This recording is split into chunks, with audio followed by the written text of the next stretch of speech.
Hey, what is up, everybody? Steven here from the Guilty as Charged podcast, coming to you with some not breaking news. By now, you've heard this. Of course, the Chargers have signed former Georgia Patriots, Rams, and Dolphins running back Sony Michel.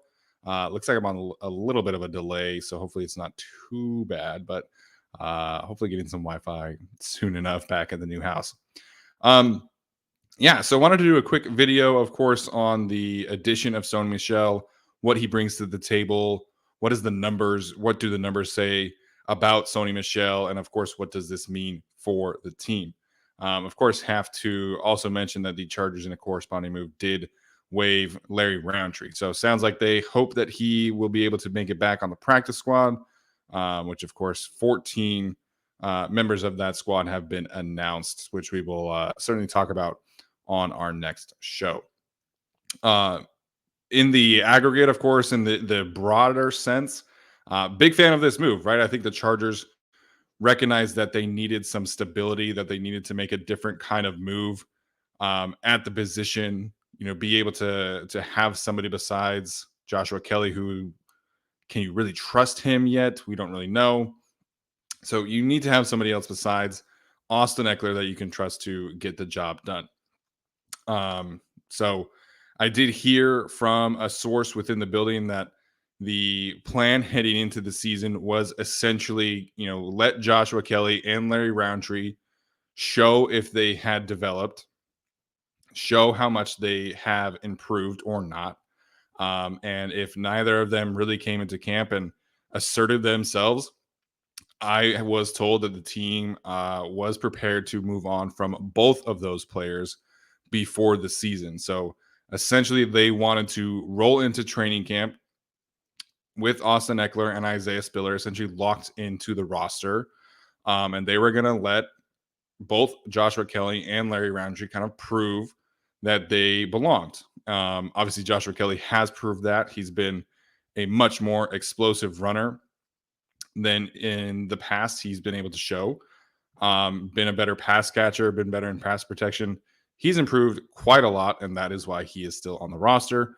Larry Roundtree has not shown the same capability, which is why he is not on the roster, which is why the Chargers now have Sony Michel. So I believe, this was not told me expressly, but I believe that Larry Roundtree was essentially on the way out. They were just kind of waiting to figure out who was going to be that new addition, and it ends up being Sony Michel instead of somebody else. So I don't know if they put in a waiver claim on one of the other running backs, but they were going to make a move at running back to move on from Larry Roundtree and get some improvement there and some stability. And ideally, they wanted a veteran presence, which is something that Joe Lombardi said in his press conference today. All right, so now that we know that it is Sony Michel, let's talk about him. I'll add the bigger screen there for a second. Let's talk about his strengths. I think first and foremost, I think of Sony Michel as a very versatile runner. He did a lot of outside zone jet sweep action at University of Georgia. Nick Chubb obviously kind of handled the dirty work there. He was more of the hammerhead. Sony Michel was more of the lightning, if you will, there. That's not who he was in New England, right? I think he surprised a lot of people, and they surprised a lot of people when they kind of trotted out Sony Michel, and he's running a lot of gap and power and being very successful with it, at least in his first two seasons, before they kind of did what they do and kind of replace him with Damian Harris. So in that sense, he goes from gap and power, and then the mantra comes back like, oh, he's just a physical back. Like, he can't handle the outside stuff.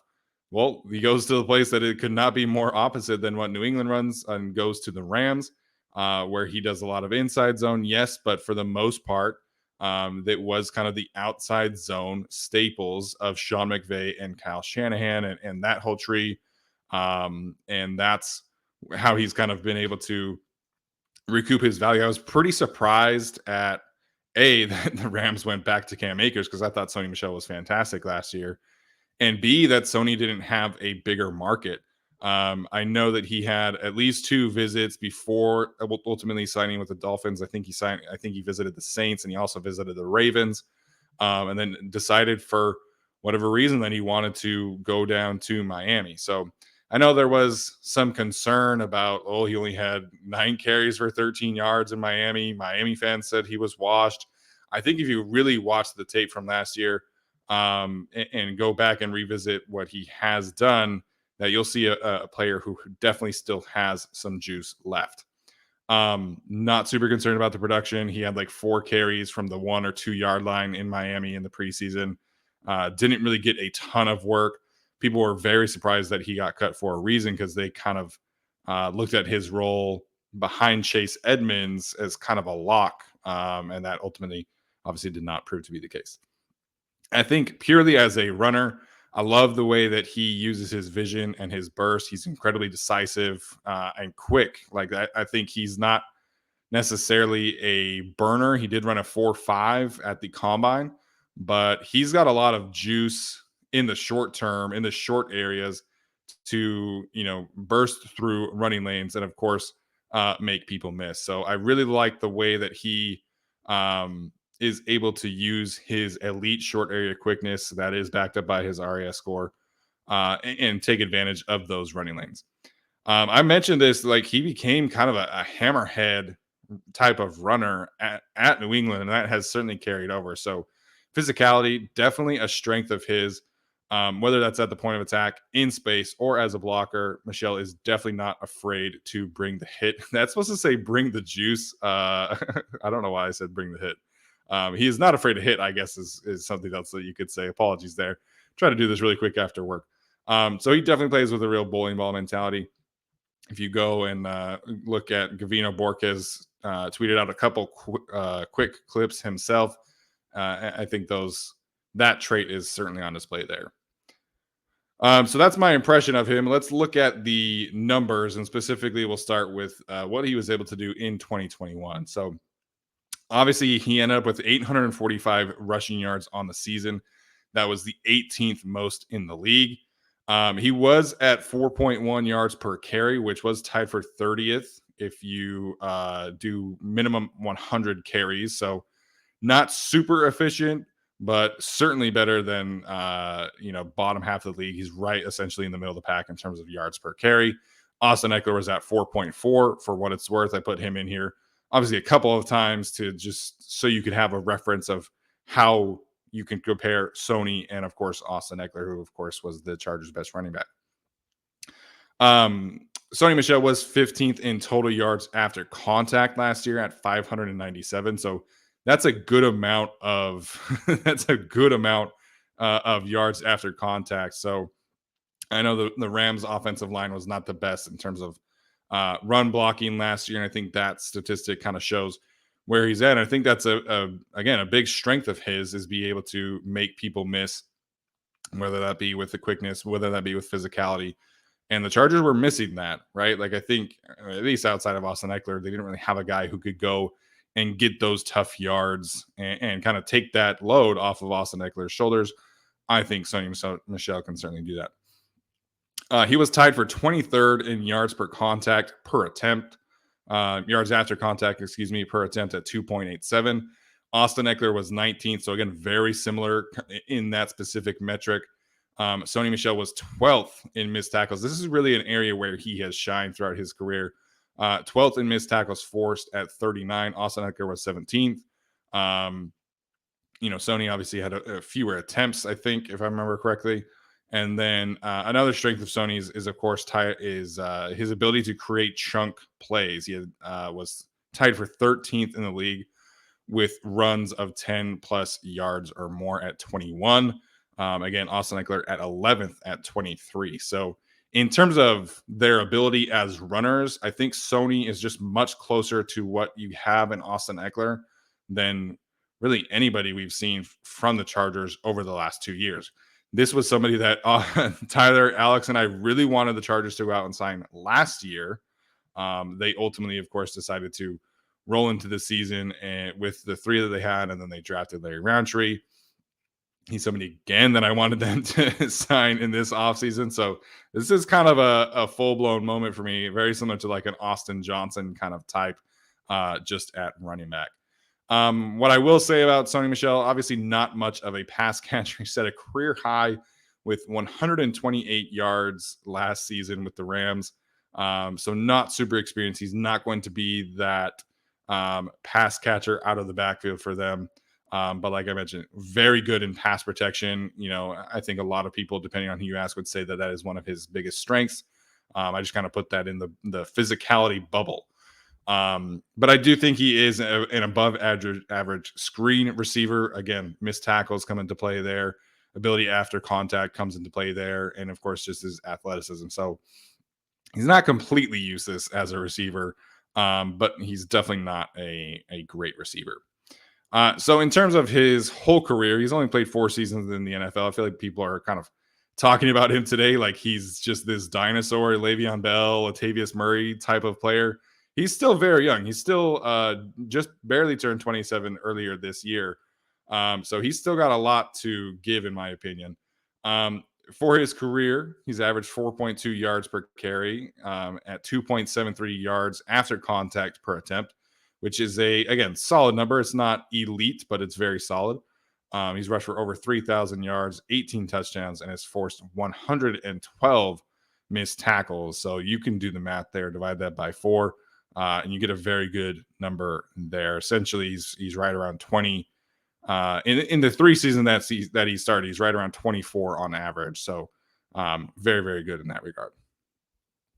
All right, let's talk about his projected role here.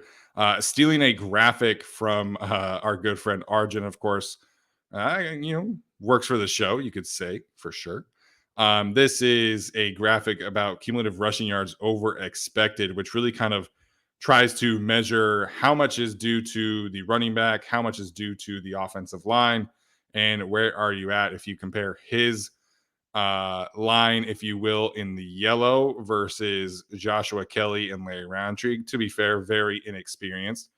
But they're just not, or haven't been, I should say. Joshua Kelley could certainly prove this wrong.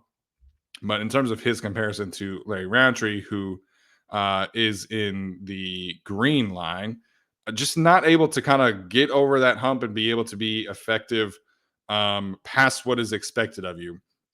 Little up and down for sure at the tail end of his New England tenure, but then he kind of spikes back up in Los Angeles. So obviously banking on that continuing to be the case as opposed to what happened around the 400 carry mark. In terms of the actual on-field usage, I think it's important to point out that Joshua Kelley and Larry Roundtree have essentially split running back 2 carries right down the middle in training camp. So that has even continued into the preseason. So I think Joshua Kelley earned himself some separation from Larry Roundtree. How does that play into Sony Michel? They could certainly kind of take it a little easy with Michel at the start of the season. But I would expect basically a full split of the RB2 duties, if you will, between Joshua Kelley and Sony Michel. And if Joshua Kelley falters at all, you have this veteran presence in Sony Michel who kind of takes that competition that they wanted to a whole nother level because he's just that much of an upgrade over Larry Roundtree. So if Joshua Kelley ends up having 100 carries this season and Sony Michel has 100, or it's essentially 50-50, I would not be surprised. I think at this point, and depending on of course what happens, but I think I would bet on Sony Michel being second on the team in carries. I really would. I think Joshua Kelley has improved tremendously, but Sony just brings that veteran presence, that juice, that decisiveness, the proper decision making. I think eventually they're just going to lean on the veteran. I really do. That's just kind of the gut feeling today. That could certainly change. We did not expect Sony Michel to be available, let alone be somebody that the Chargers picked up. So just a gut feeling. I do think Sony Michel does end up having the better season than Joshua Kelley. But as long as Joshua Kelley does not fumble, I do expect him to have a role for sure. Likewise, I do expect Isaiah Spiller to have a role. Tom Telesco said that he, uh, or they rather, will be using all four running backs, and this included Larry Roundtree at the time. And if you're talking about like the strengths and weaknesses of Joshua Kelley, of Sony Michel, of Isaiah Spiller, I think Isaiah Spiller is honestly the best pass catcher of those two players, or of those three players, excuse me. So that has been the case in training camp as well. We've seen Isaiah Spiller run some wheel routes. We've seen him run some angle routes, being involved in the screen game, and he's been effective in those moments. I would expect that portion of Isaiah Spiller's role to continue. The question here, eh, obviously, this is something that they have talked about with Larry Roundtree in terms of keeping him, is what happens on special teams, because that's not Sony Michel's department, right? Sony Michel has not really been involved in special teams throughout his career because he's been a starting running back. Um, Joshua Kelley could certainly take on a bigger role there, and so could Isaiah Spiller. I think Isaiah Spiller has the body type to do it. I guess, last year they always had one inactive of the group. Does that change with Isaiah Spiller essentially being your RB4? And I do think that is the case. I think that Isaiah Spiller is not to the extent of a JT Woods or an Tito Ogbonnia, where you really have to limit him, and kind of potentially have them be healthy scratches. I think Isaiah Spiller can have a role on this team, but I don't think we've seen enough from him as a runner to be fully comfortable, with him potentially getting 150 carries, 125 carries, 100 carries, which I think also leads to them signing Sony Michel. We talked about this, of course. If the Chargers have a legitimate backup running back, one of the things that you can do is use Austin Eckler more as a pass catcher. You can move him around the field more often. You can put him in the slot. You can put him out wide. You can jet motion him and, do an inside duo run with the running back and cause mismatches that way. So they did not really have that capability last year. I think that's something that really limited their offense, and that's something that we've seen them do a better job of in training camp, or at least Tyler and Arjun have. And so I would expect that to be something that they really go out and change. Um, Sony Michel, Austin Eckler on the field at the same time, or Joshua Kelley, or Isaiah Spiller. I think it just gives them so many more options with Austin Eckler. And I think this is, very similar conversation to why I was talking yesterday about keeping Braden Fajoko, right? Because you need to be able to free up your better players to do more things than just the one or two things that you needed them to last year. So Sebastian Joseph Day gets to play all across the line now because of Braden Fajoko. Brandon Staley talked about this with Derwin James. He can play all over the field instead of just as a two high shell safety or a box safety. You can move him all over the field. Now you can move Austin Eckler all over the field. You can have him create mismatches every chance you get. So while I do think his rushing production does come down a little bit, I think we could see an increase in pass catching production because of the legitimate RB2 presences, hopefully presences, multiple, in Joshua Kelley and Sony Michel. So I think this is a good move all in all. I'm very excited about this production opportunity that Sony Michel is going to hop into, because I don't think he really had a chance to be more than just a goal line back in Miami. But here in Los Angeles, with, of course, the Chargers, I would expect him to be very, very involved, in this offense. And essentially, you have, I think Austin Eckler probably plays 60% of the snaps, gets 60% of the running back touches. And then you have Sony Michel and Joshua Kelley kind of split up the other 40%, with Isaiah Spiller kind of working his way in there, until he's more fully developed. I do think Spiller is kind of a year away from really asserting himself, or being able to assert himself. So that's okay, right? Like, I think we have to be patient with some of these guys and remember that this roster is made up of a lot of high quality veterans, and now they added another one in Sony Michel. So this is a good day for the Chargers. It's a great move, in my opinion. I think if you are looking at the Chargers offense, really they had like two things that were keeping them from being a complete juggernaut on offense. And that first one, it's too late. They can't do anything about the right tackle position. The second one, however, in my opinion, was not having quality running back depth behind Austin Eckler and being able to truly just assert your will on the ground, which I know everybody's enthralled with the passing game, and I totally understand that. But you're going to be leading more games this year. You have to be able to lean on the running game in certain moments. I'm not asking them to be Anthony Lynn 50-50 split and really lean on Melvin Gordon and Austin Eckler and Joshua Kelley and all these guys, right? But you need to be able to close out games at a higher level than you did last year. We saw the glimpses of it, right? Like against the Raiders. That was a fantastic specific example. Of course, Odebushi was in that game. But there were certain moments against the Steelers, against the Raiders later on in the season, against the Chiefs later on in the season, where the Chargers were just so severely limited by not having an adequate rushing attack that it cost them. So I think this is a player in terms of Sony Michel and Joshua Kelly's improvement for sure that can really bring a ton of value to this team in the win-loss column, in the time of possession column, and really just take a lot of pressure off of Justin Herbert, a lot of pressure off of Austin Eckler, and be able to add a extra dimension to the offense. So hopefully you're as pumped up as about this as I am. Again, we've wanted this guy on the team for 2 years and finally make it happen. So that's going to do it for me. We will, of course, be live later on in the week to talk about the practice squad. We'll do a Q&A on Saturday. College football will also be back that day. So really excited about that.